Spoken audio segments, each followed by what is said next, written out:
Siapa yang Allah pengen ngasih dia kebaikan, Allah uji. Hah? Kok gitu caranya? Ternyata kayak gitu rahasianya. May yuridillahu bihi khairan, siapa yang Allah pengen ngasih dia kebaikan, Allah kasih dia musibah atau ujian.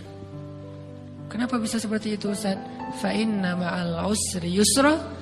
Inna ma'al usri yusra. Seolah-olah Allah bilang di dalam ayat itu, kalau kalian mau dapat kemudahan, biasanya lewatnya kesusahan dulu. Kalau kalian pengen dapat keberuntungan, biasanya dapatnya kerugian dulu. Tapi keberuntungan dan kerugiannya pasti gak sebanding. Keberuntungannya jauh lebih besar daripada kerugiannya. Kerugian itu kayak modal doang, DP. Jadi kalau kita mau dapat kejutan dari Allah, Allah kasih kita DP. DP-nya apa? Ujian. DP-nya musibah, DP-nya rasa gak nyaman. Itu DP tuh. DP terhadap apa? DP dari Allah terhadap hadiah-hadiah besar yang Allah pengen ngasih ke kita setelahnya. Cuman banyak orang yang menolak DP ini. Sama kayak kita misalnya.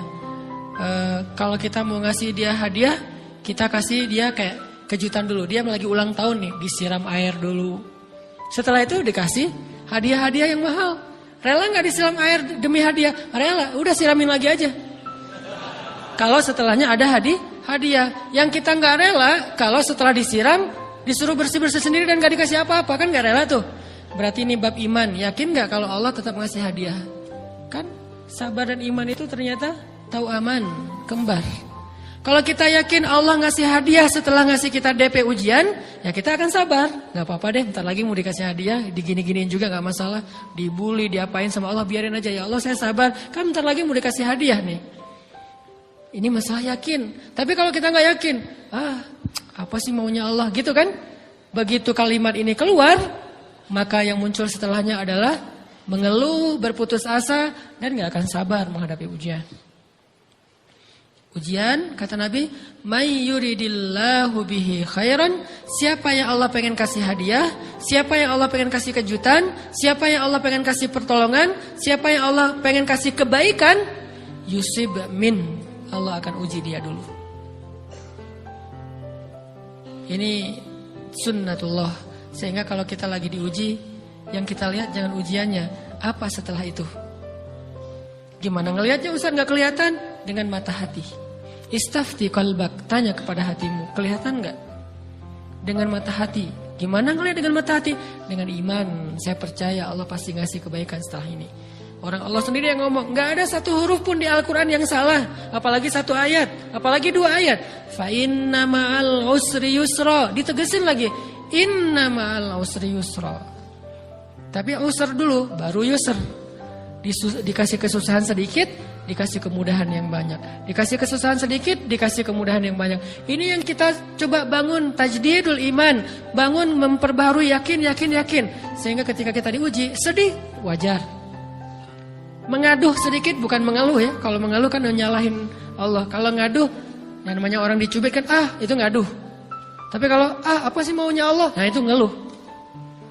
Antara mengadu dengan mengeluh berbeda. Mengadu, itu manusiawi. Sedih, itu manusiawi. Air mata, bahkan bukan hanya manusiawi, itu rahmat dari Allah. Orang yang gak bisa menangis itu yang bahaya. Kalau kita masih bisa menangis, berarti kita masih peka hatinya. Bukankah anak kecil paling sering menangis? Berarti hatinya peka. Siapa lagi selain anak kecil yang paling sering menangis? Cewek. Cowok itu emang gak punya perasaan, makanya jarang nangis. Cewek dikit-dikit nangis. Jangan bilang, cemen banget sih nangis, cengeng apa. Enggak, karena dia perasaannya lebih peka dari kita. Itulah kenapa Allah menitipkan bayi kepada perempuan. Kalau dititipin ke laki-laki, hancur. Di balik kepekaan perempuan, di balik sensitifnya perempuan, di balik perasaannya yang luar biasa, di situ Allah Subhanahu wa taala menitipkan amanah, dia yang paling baik dalam merawat bayinya. Perempuan secara umum mungkin lebih banyak bicara daripada laki-laki ya. Walaupun ada orang yang perempuan pendiam banget, ada yang gak ngomong sama sekali, misalnya diem-diem aja, ada. Tapi secara umum perempuan lebih banyak berucap daripada laki-laki. Emangnya ini kekurangan? Bukan. Ini kelebihan. Kalau dia berikan itu dalam hal yang tepat. Apa yang tepat? Mendidik anak. Justru karena perempuan banyak ngomong, lebih baik dalam mendidik anak daripada laki-laki. Laki-laki itu kurang mendidik, kurang mengedukasi. kepada anak dengan usia tertentu karena dia jarang memahamkan. Salah hanya marah, salah hanya ditegur. Kalau ibunya jelasin, nah gini sebelum tidur ibunya yang ceritain banyak cerita. Saya sendiri ngalamin. Sering mana seorang ayah sama ibu interaksi sama anak dalam bentuk verbal. Sering ibu. Jadi menangis itu rahmat dari Allah. Gak apa-apa, nangis aja. Dan itu tidak disebut mengeluh. Kamu kok nangis sih? Kan orang Islam harus sabar. Emangnya nangis dengan sabar itu bertolak belakang? Sabar tetap sabar. Ya nangis jalan aja terus nangis. Nangis apa pakai nangisnya nggak cuma nangis doang, emotikonnya juga nangis, berderai-derai gitu. Sampai air matanya menggenang gitu kan ya. Bolehlah. Ditambah lagi dengan visual menangisnya posting bahwa dia lagi tertusuk duri dengan postingan kaktus atau apalah. Dia pengen share ke semua orang bahwa saya sedang sedih. Sehingga nanti ketika ada orang yang menghibur dia dengan sedikit kata-kata yang sabar ya segala macam, wah makin berderai-derai. Itu belum jadi. Kecuali dia keluarkan kata-kata mengeluh, baru dia disebut orang yang banyak mengeluh, berputus asa. Kalau mengadu wajar. Tapi minimal kita mungkin masih mengadu, kita masih menangis, kita masih lelah, kita masih merasa lemah. Setidaknya kita tidak mengeluh. Kenapa? Kita percaya Allah kalau mau ngasih hadiah kepada hambanya, DP-nya itu ujian. Dan yakinlah hadiahnya minimal 10 kali lipat lebih baik daripada ujian itu. Minimal, karena gak ada amal soleh yang dibalas di bawah 10 kali lipat tuh gak ada. Amal soleh, amal ya bukan niat. Amal yang udah kita kerjakan minimal dibalas 10 kali lipat. Minimal, maksimalnya bighairi hisab, tanpa batas. Bighairi hisab, tanpa batas. Ada yang 700 kali lipat kayak sedekah. Tapi tetap aja ayat sedekah di akhirnya ujung-ujungnya apa? Bighairi hisab juga kan? Berarti sedekah itu minimal dibalas 700 kali lipat. Minimal. Kalau kita yakin. Selalu syaratnya kalau kita yakin. Dan saya ngebuktiin itu banget. Saya pernah ngalamin lagi jalan-jalan di sebuah kota yang ada becak kayuhnya, becak sepeda gitu ya. Jalan terus saya bilang, Pak berapa ongkosnya? 20.000. Udah naik aja 20.000. Karena kita keliling-keliling kota, ternyata saya jadi kasihan sama dia 20.000. Kasihan kan 20.000 dibayar keliling kota. Walaupun pas mampir beberapa tempat mungkin dia dapat tips ya. Tapi saya gak tega gitu. Dia cerita tentang anaknya lagi sekolah apa segala macam. Makin bikin baper kan. Pas selesai saya kasih dia 100.000. Dari 20.000 dikasih 100.000 karena kasihan. Dan saya yakin gak mungkin sedekah itu sia-sia. Kan Nabi bersumpah kan, demi zat yang jiwaku di dalam genggamannya, tidak berkurang harta karena sedekah. Demi Allah kata Nabi, gak berkurang harta karena sedekah. Berkurang harta karena belanja? Ya. Berkurang harta karena pacaran? Banget. Modal banget kan. Apalagi buat cowok. Tapi berkurang harta karena sedekah? Gak mungkin kata Nabi. Demi Allah gak berkurang harta karena sedekah. Berkurang harta karena istri? Enggak. Karena memberi kepada istri itu pahalanya lebih gede daripada sedekah. Makanya ngemodalin pacaran setelah nikah itu tumbuh berkah. Modal pacaran sebelum nikah itu apes. Jadi kalau pengen modal nih, ngemodalin cewek, traktir, ngapa-ngapain, bayarin, jangan sebelum nikah. Sebelum nikah jadi orang pelit aja, gak apa-apa. Tapi setelah nikah jor-joran ngasih, apalagi yang, bayarin semuanya. Kenapa? Pahalanya lebih gede daripada sedekah. Bahkan lebih gede daripada infak fi sabilillah. Seorang suami memberi nafkah istri, itu pahalanya terkadang lebih besar daripada kita berinfak untuk fi sabilillah, untuk korban perang.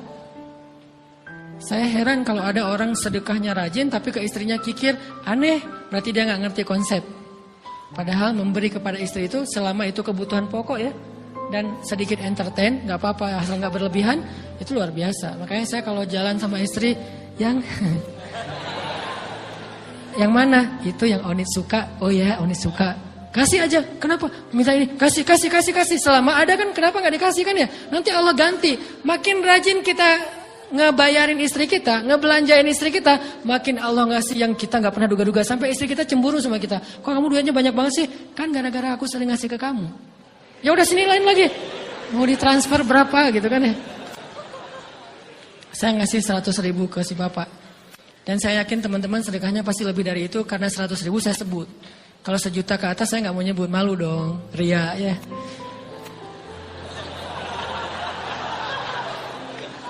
Sebenarnya nggak pernah sih.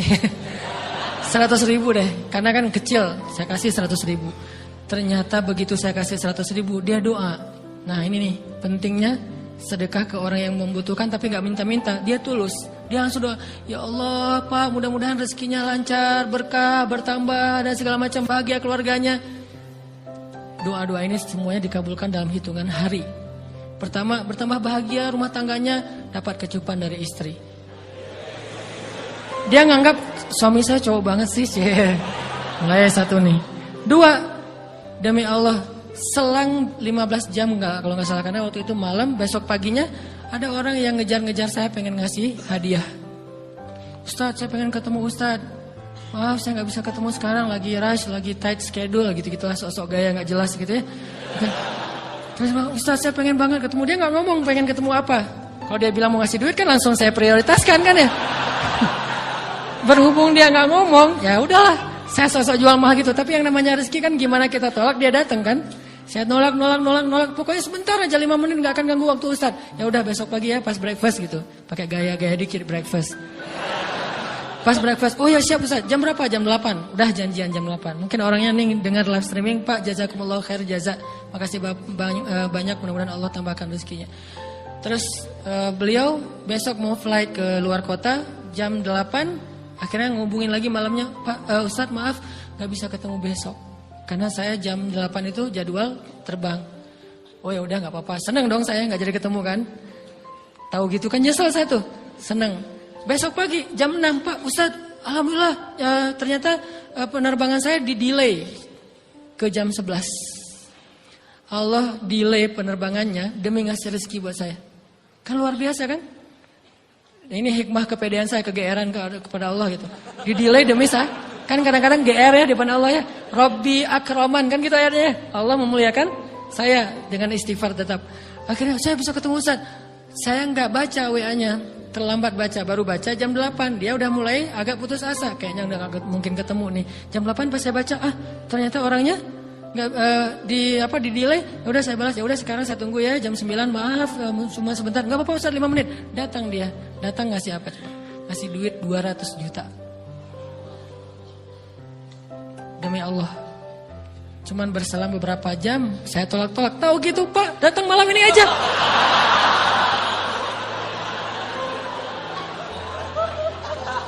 Harusnya malam itu juga saya cari orangnya. Kalau perlu saya yang nyamperin Bapak. Sherlock, saya kejar.